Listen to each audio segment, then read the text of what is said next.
Nag-bake tayo ng masarap na banana cake.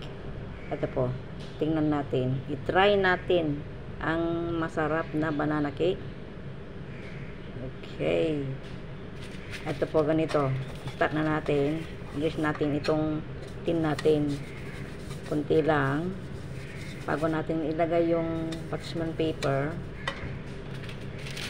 At saka, pagkatapos yan, i-brush kunti din ulit. Kunti lang. Ayan. Mamaya-maya mag-umpisa na tayo ito. Ayan po yung 1.5 cup flour, plain flour. Ayan po siya. Salain natin para maiwasan natin yung buo-buo. Kasi matagal na itong plan na to.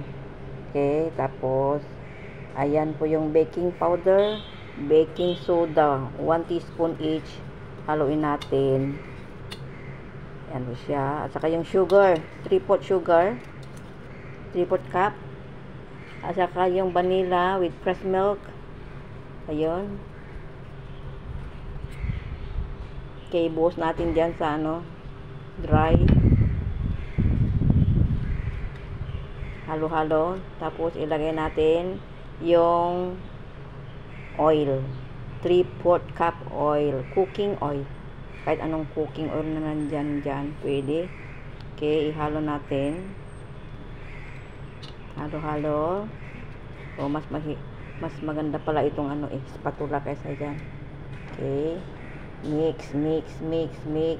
Bago natin i-mix yung banana, smash banana, na 2 banana. Okay, mix natin konti. Okay. Pwede na. Yung 2 egg pala, sorry. 2 eggs. Okay, halo hanggang ma-mix yung itlog. I-mix natin. Yan, okay na.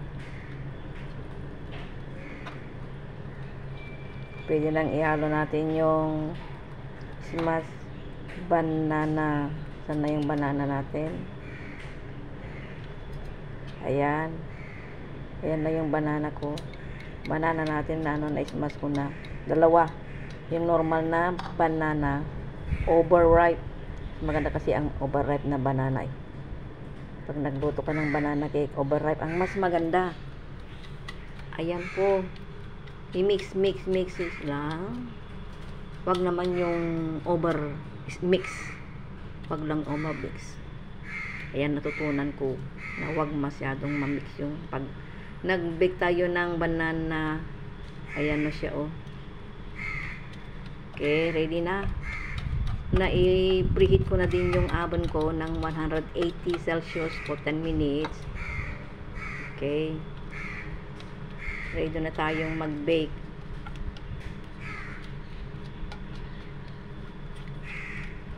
Yan. Yan po yung 1.5 cup of flour. Sige. Ilagay na natin sa oven. Na-preheat na eh. 45 minutes. I-ano natin sa start. Okay. Ilagay na natin. Ayan. Nasa gitna yan.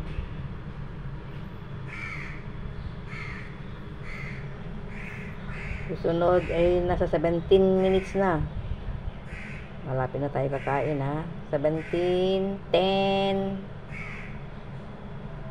5, 1. Yay! Yan.